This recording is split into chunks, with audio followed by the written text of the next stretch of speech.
This question is to involve 3 equally likely and pairwise independent random events. Please subscribe to our YouTube channel Math Tutor 8285. Your subscription fuels the passion. Let's grow together. Copyright all rights reserved. Thank you so much. Question. 3 equally likely random events A, B, and C are pairwise independent. The probability that at least one of them occurs is 7/8. And the probability that at least one of them does not occur is 9/16. Find the probability of event A.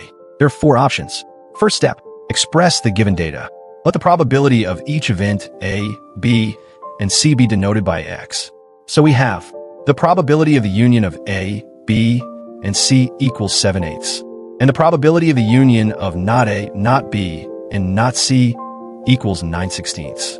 Because the events are pairwise independent, the probability of their union can be written as 3 times x minus 3 times x squared plus the probability that all 3 events occur together.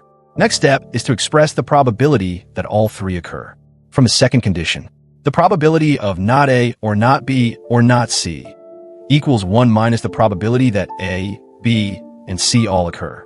That value is given as 9/16. So the probability that all 3 occur must be 1 minus 9/16, which equals 7/16. Then, next step, substitute into the first equation. Now substitute this value into the expression for the union.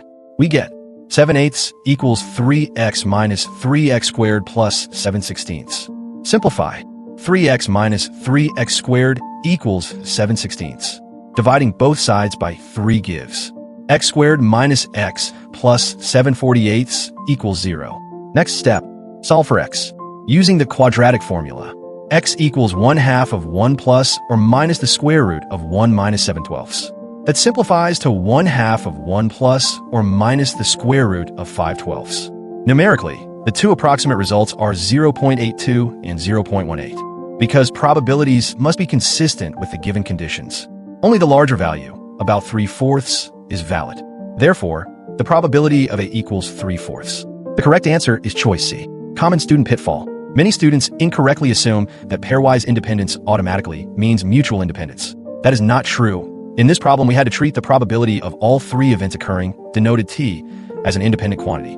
Always remember, when a problem says pairwise independent, you must keep the joint probability of all 3 events as a separate unknown, and never replace it with x cubed unless full mutual independence is explicitly stated. That's it for this question solving.